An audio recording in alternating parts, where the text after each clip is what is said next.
2-3 ദിവസം ഞാൻ കൂടെ താമസിപ്പിച്ചു. മുതലാളിയുടെ സൗകര്യം നോക്കിയിട്ട് കൊണ്ടുവരാമെന്ന് കരുതി. രാമുവിന് ആവശ്യം ഒരു ജോലിയാണ് അല്ലേ? അതേ മുതലാളി. രാമുവിനെ നമ്മുടെ ഭാഗത്ത് നിർത്തിയാൽ മറ്റേ കാര്യത്തിന് ഒരു എളുപ്പം ഉണ്ടാവും. നീ പോയി അവനിങ്ങോട്ടായി. ശരി മുതലാളി.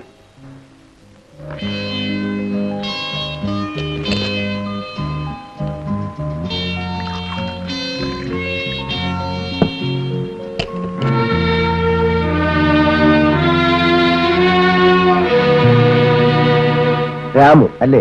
അതെ. ചാക്കോ പറഞ്ഞു. ഞാൻ അല്പം തിരക്കിലായിരുന്നു. നിന്റെ കൂട്ടുകാരനെടുത്തിട്ടുണ്ടല്ലോ, അവനെവിടെ?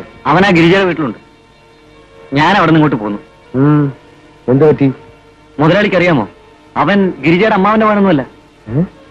അതേ മുതലാളി, പോലീസ് അന്വേഷിച്ചുകൊണ്ടിരിക്കുന്ന ഒരു കൊലപ്പുള്ളിയാണ് അവൻ. ഓഹോ, അങ്ങനെയോ? അവനെ പോലീസിലേൽപ്പിക്കുന്ന കാര്യം ഞാൻ ഏറ്റു. വേണ്ട മുതലാളി, രാജുവിനെ പോലീസ് പിടിച്ചാൽ ഞാനും കൊടുക്കും. മാത്രമല്ല, എനിക്ക് അവരോട് നേരിട്ട് പ്രതികാരം ചോദിക്കണം. എന്റെ നേരെ ഉയർന്ന കൈ എനിക്ക് തന്നെ വെട്ടിയറിയണം. അതിന് മുതലാളി എന്നെ സഹായിക്കണം. നിനക്കെന്ത് വേണമെങ്കിലും ഞാൻ ചെയ്തു. തൽക്കാലം ഈ രഹസ്യങ്ങളൊന്നും ആരും അറിയണ്ട. നമുക്ക് നേടാനുള്ളത് നേടിക്കഴിയുന്നതുവരെ നിന്റെ താമസ സൗകര്യം ചാക്കോ ഏർപ്പെടുത്തും. ശരി ശരി മുതലാളി.